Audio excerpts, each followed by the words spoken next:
So students, मैं हूं ओसिनोमिक, आपके class 6 science NCERT text book का शिक्षक। तो चलिए देखते हैं आज का हमारा पहला टॉपिक, जो है what do you various nutrients do for our body. इसका मतलब है विभिन्न पोषक तत्व हमारे शरीर के लिए क्या करते हैं। अब हम लोग इसे अच्छी तरह लाइन बाय लाइन पढ़ते हैं और समझते हैं।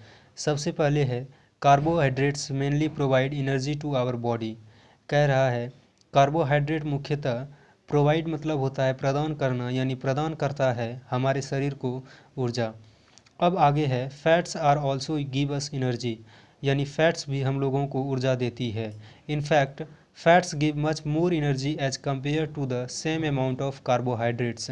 इसका मतलब ऐसे समझ सकते हैं, अगर हम कार्बोहाइड्रेट और फैट्स को बराबर मात्रा में लें तो फैट्स हमें कार्बोहाइड्रेट के मुकाबले अधिक ऊर्जा देती है।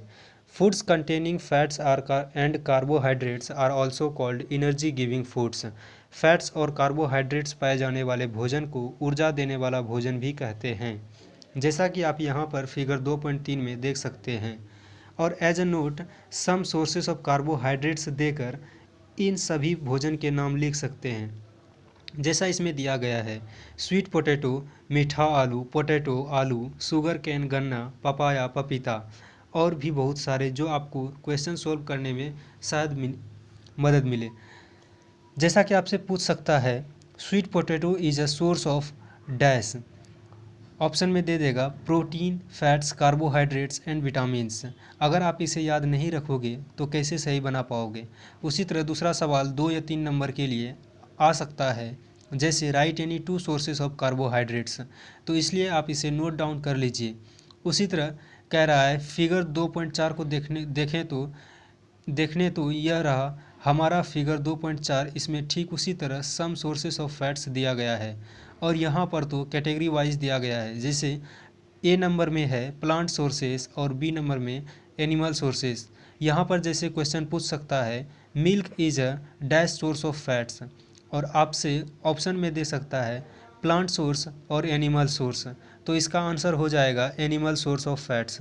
यानी कि हम लोगों को कुछ भी नहीं छोड़ना है, लाइन बाय लाइन पढ़ना है। और हाँ, इस तरह जो क्वेश्चन बन सकते हैं और नोटबुक और टेक्स्ट बुक एक्सरसाइज में नहीं दिया गया है, इसके लिए अलग सेपरेट वीडियो बना दूंगा, सो ज़्यादा टेंशन नहीं लेने का। अब वापस आगे बढ़ते हैं। कहता है proteins are needed for the growth and repair of our body, मतलब प्रोटीन की आवश्यकता हमारे शरीर को की वृद्धि और मरम्मत के लिए होती है। मरम्मत माने तो जैसे अगर आपकी साइकिल टूट जाती है या ख़राब हो जाती है तो आप उसकी मरम्मत करवाने लेकर जाते हैं, यानी ठीक करवाने लेकर जाते हैं। ठीक उसी तरह जब हमारा शरीर खराब हो जाता है, जैसे हम बीमार हो जाते हैं, तब हमें वापस सही होने के लिए किसकी आवश्यकता होती है। अब आप सब बोलेंगे दवाई की। अरे हाँ भाई, दवाई की तो होती ही है, पर वो पोषक तत्व होता क्या है, तो होगा प्रोटीन। अब आगे है food proteins are often called body building foods. अब बोलोगे सर यहाँ पर ऑफेन का मतलब क्या होता है, ये सवाल करोगे अपने टीचर से, समझे। देखो, स्टूडेंट को पूरा पूरा साफ सुथरा रहना चाहिए, कि जिस तरह गंदी ड्रेस पहनकर अगर किसी दिन स्कूल चले जाते हो तो लाइन से बाहर कर देते हैं और पिटाई लगती है, उसी तरह पढ़ाई के समय स्टूडेंट्स को पता है कैसा होना चाहिए। मैं बताता हूँ, तुम्हारी गर्लफ्रेंड की तरह जो सचमुच में तुमसे प्यार करती है और हमेशा तुम पे शक करते रहती है, अगर तुम थोड़ी देर के लिए भी उसे छोड़कर किसी और को देख लिए तो झगड़ने लगेगी। ठीक उसी तरह विद्यार्थी को अपने टीचर के साथ करना चाहिए। मेरा मतलब है, जब टीचर आपको पढ़ाते हैं एक एक लाइन में घुस कर देखिए कि मुझे क्या नहीं समझ आया। प्रत्येक लाइन में कुछ न कुछ सीखने के लिए है। हमेशा ढूंढो कि इससे मैं क्या सवाल बना सकता हूँ या इससे कैसा सवाल बन सकता है। खैर, वापस आते हैं टॉपिक पर। कह रहा है भोजन में जो प्रोटीन होता है उसे शरीर निर्माण भोजन अक्सर कहते हैं। और हाँ, यहाँ पर ऑफेन का मतलब ही होता है अक्सर। ठीक है, तो चलिए आगे देखते हैं। अब यहाँ कह रहा है फिगर 2.5, चलो एक बार देख लेते हैं इसमें क्या है। जैसा कि तुमको यहाँ दिख रहा होगा फिगर 2.5 में सम सोर्सेस ऑफ प्रोटीन्स दिया गया है।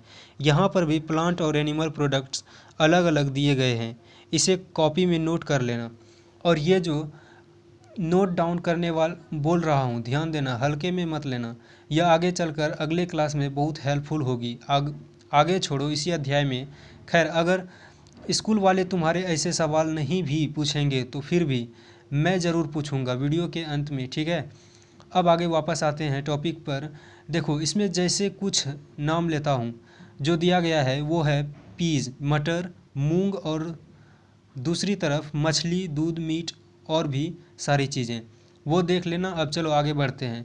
Vitamins help in protecting our body against diseases, मतलब विटामिन की बात हो रही है। अब जो क्या करती है, प्रोटीन करते हैं, प्रोटेक्ट करते हैं। प्रोटेक्ट माने रक्षा करना। तो भाई किससे रक्षा करती और किसको करती है? तो सर, विटामिन हमारे शरीर की रक्षा बीमारियों से करती है और विटामिन बीमारियों से रक्षा करने में मदद करती है। और हाँ, यहाँ पर डिजीजेस का मतलब क्या होगा? बीमारी। अब कोई जैसे पूछ लेगा, और सर अगेंस्ट का क्या मतलब होगा? यह सुनने में तो आसान लगता है पर बहुत सारे बच्चे कन्फ्यूजिया जाते हैं। क्या इसलिए कोई नहीं पूछता? कुछ को लगता है जानते तो हैं पर याद नहीं आ रहा, और कुछ शर्म के कारण नहीं पूछते। अब तो भाई कुछ बोलेंगे सर गूगल से पूछ लेंगे।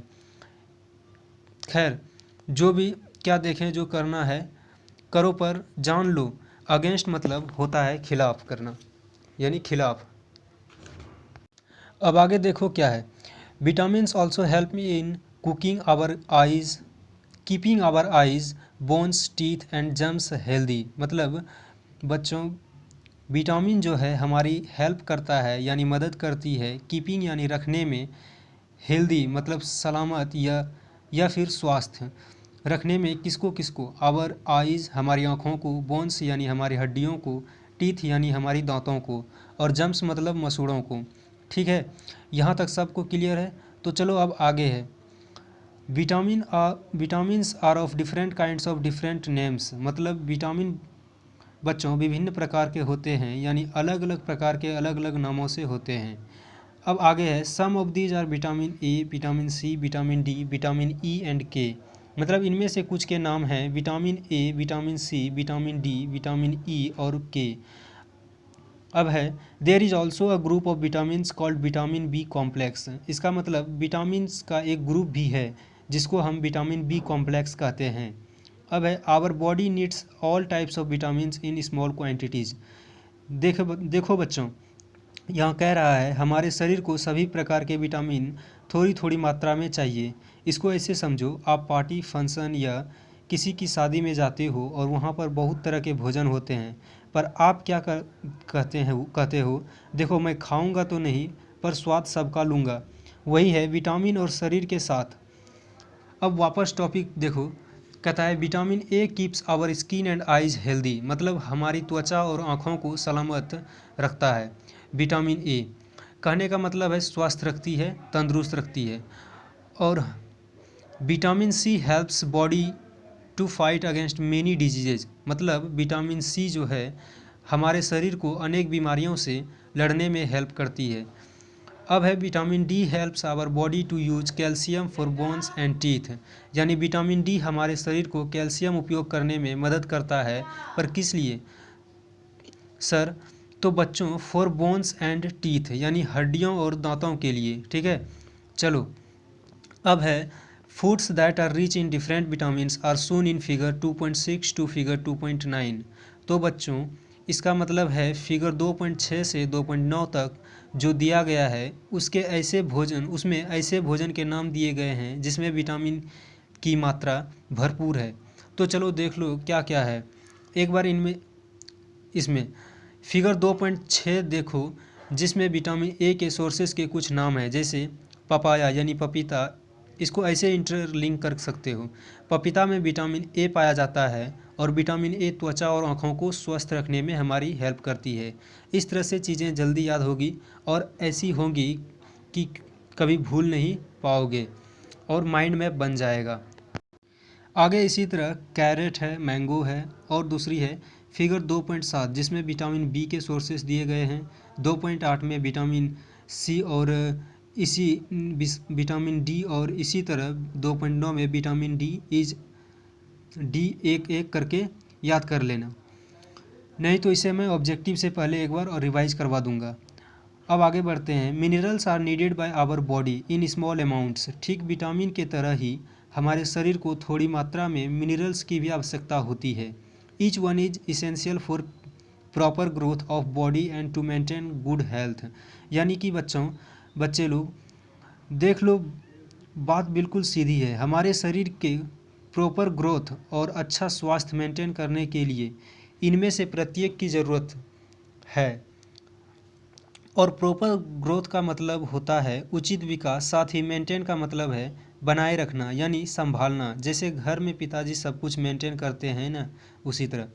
अब है some sources of different minerals are shown in figure 2.10। मतलब है विभिन्न प्रकार के मिनरल्स को कुछ स्रोत फिगर 2.10 में दिए गए हैं। इससे बच्चों मुझे लगता है मिनरल्स में, देखो बच्चों मुझे लगता है मिनरल्स में जितनी बार बोलता हूँ तुम लोग सोच में पड़ जाते होगे कि इसका मतलब क्या है। तो ज़्यादा सोचने की ज़रूरत नहीं। मिनरल्स मतलब खनिज होता है हिंदी में। लेकिन यहाँ पर देखें तो इसे ऐसे समझो, जो चीज़ें हमें डायरेक्ट नेचुरली प्राप्त होता हो, मतलब जो डायरेक्ट प्रकृति से प्राप्त होता हो। जैसे हमारे आसपास मिट्टी है, पत्थर है, पानी है, कुछ भी, सब मिनरल्स है। लेकिन इस चैप्टर के हिसाब से देखें तो अभी के लिए तुम लोग बस एक पोषक तत्व के नाम के अलावा इसे कुछ नहीं समझना है। जैसे विटामिन का खुद कोई अर्थ नहीं है, इसलिए इसे भी फ़िलहाल वही समझो, मिनरल्स। मुझे लगा कि मेरी तरह तुम लोगों में भी यह कीड़ा होगा। मिनरल्स क्या होता है तो बता दिया। चलो अब आगे देखते हैं। यहाँ तक सब समझ गए होंगे, ठीक है। आगे देखो क्या दिया गया है। मोस्ट फूड आइटम्स यानी अधिकतर भोजन के पदार्थ में usually have more than one nutrient. Usually मतलब होता है साधारणतः, यानी आमतौर पर एक से अधिक पोषक तत्व पाए जाते हैं। अब है you may have notice this while recording your observations in table 2.2। कह रहा है शायद यह आपने अपने अवलोकन तालिका 2.2 में संग्रहित करते समय ध्यान दिया होगा। यहाँ पर ऑब्जर्वेशंस मतलब अवलोकन होता है, यानी कि आपकी सोच, और रिकॉर्ड का मतलब संग्रहित होता है, या फिर इसे लिखना भी कह सकते हैं अपने भाषा में। आगे है इन table 2.2 however in a given raw material one particular nutrient may be present in much large quantity than in others। फिर भी दिए गए एक कच्चे पदार्थ में शायद एक खास पोषक तत्व अत्यधिक मात्रा में हो सकते हैं किसी अन्य दूसरे के मुकाबले। फॉर एग्जाम्पल जैसे rice has more carbohydrates than other nutrients. मतलब चावल में अन्य पोषक तत्वों से अधिक कार्बोहाइड्रेट पाया जाता है। Thus we say that rice is a carbohydrate rich source of food. यानी कि इसलिए हम लोग कह सकते हैं चावल एक कार्बोहाइड्रेट धनी पोषक तत्व वाला भोजन का स्रोत है। दूसरी तरफ देखो, यहाँ कह रहा है कि our body also prepares vitamin D in the presence of sunlight. यानी कि हमारा शरीर सूर्य की उपस्थिति में विटामिन डी का निर्माण करती है। आगे है नाउडेज, आज के दिनों में insufficient exposure to sunlight is causing vitamin D deficiency in many people. अनावश्यक सूर्य के किरणों में न निकलने से लोगों में विटामिन डी की कमी हो रही है। यहाँ तक सबको समझ आ गया, ठीक है। चलो अब आगे देखते हैं। आगे है बिसाइड्स दिस न्यूट्रिएंट्स, मतलब इस पोषक तत्वों के अलावा, बिसाइड्स मतलब अलावा, our body needs dietary fibres and water. मतलब हमारे शरीर को डाइटरी फाइबर्स और पानी की आवश्यकता होती है। Dietary fibres are also known as roughage. Dietary fibres को रफेज यानी चारा या खल्ली भी कह सकते हैं, जो खाने को पचाने का काम करती है। Roughage is mainly provided by plant products in our food. Roughage मुख्यतः पेड़ पौधे द्वारा प्राप्त किए गए भोजन में होता है। Whole grains and pulses, potatoes, fresh fruits and vegetables are main sources of roughage. मतलब रफेज का मुख्य स्रोत सभी प्रकार के अनाज और दाल, आलू, ताज़ा फल और सब्जियां हैं। Roughage does not provide any nutrient to our body but is an essential component of our food and adds to its bulk. Roughage हमारे शरीर को कोई पोषक तत्व प्रदान नहीं करता, लेकिन यह एक महत्वपूर्ण हिस्सा है हमारे भोजन का और इसे थोक में जोड़ता है। This help our body get rid of undigested food. यह हमारे शरीर को अनपचे खाने से छुटकारा दिलाता है। रिड मतलब छुटकारा दिलाना, अनपचा मतलब जो भोजन पचा हुआ नहीं है। अब आगे है water helps our body to absorb nutrients from food. पानी भोजन से पोषक तत्व सोखने में हमारे शरीर की सहायता करती है। It also helps in throwing out some wastage from body as urine and sweat. यह शरीर से गंदगी को पेशाब और पसीने के रूप में बाहर निकालने में भी सहायता करती है। Normally, we get most of the water that our body needs from the liquids we drink, such as water, milk, and tea. सामान्यतः हमने अधिकतम पानी द्रव्य पदार्थ के रूप में पाया है जिसका हमारे शरीर को आवश्यकता है जो हम पीते हैं, जैसे पानी, दूध और चाय। In addition we add water to most cooked foods. इसके अतिरिक्त हम अधिकतर पके हुए भोजन में भी पानी मिलाते हैं। Let's see if there is any other sources which provides water to our body. चलिए अब देखिए अगर कोई और अन्य स्रोत है जो हमारे शरीर को पानी प्रदान करता है। अब है हमारा एक्टिविटी नंबर 3। कहता है टेक अ टोमेटो और अ फ्रूट लाइक लेमन। एक टमाटर या एक फल जैसे कि नींबू लें। लेमन मतलब नींबू होता है, ठीक है। आगे है cut it into small pieces. इसको छोटे छोटे टुकड़े में काट लें। Do your hands get wet while doing so. क्या आपके हाथ भींगे इसे करने वक्त। Carefully observe whenever vegetables and fruits are being cut, peeled, grated और मैश्ड एट योर होम। ध्यानपूर्वक देखें जब भी आपके घर में सब्जियां और फल कट रहे हैं। पील्ड यानी छील रहा हो, ग्रेटेड और मैश्ड मतलब मसलना यानी मसला जा रहा हो। Do you find any fresh vegetables और fruits that do not contain some amount of water. क्या आपने ऐसा एक भी सब्जी या फल पाया जिसमें थोड़ी सी भी पानी न हो। We see that many food materials themselves contain water. हमने देखा है बहुत सारे भोजन में स्वयं पानी संग्रहित होता है। To some extent our body needs are met by this water. कुछ क्षेत्रों में हमारा शरीर इस पानी से मिला हुआ है। Apart from this we also added water while cooking many food items. इसके अलावा भी हम लोग अनेक पके हुए भोजन में पानी मिलाते हैं। So thank you so much. फिर से मिलते हैं अगली वीडियो में, बने रहिए हमारे साथ। धन्यवाद।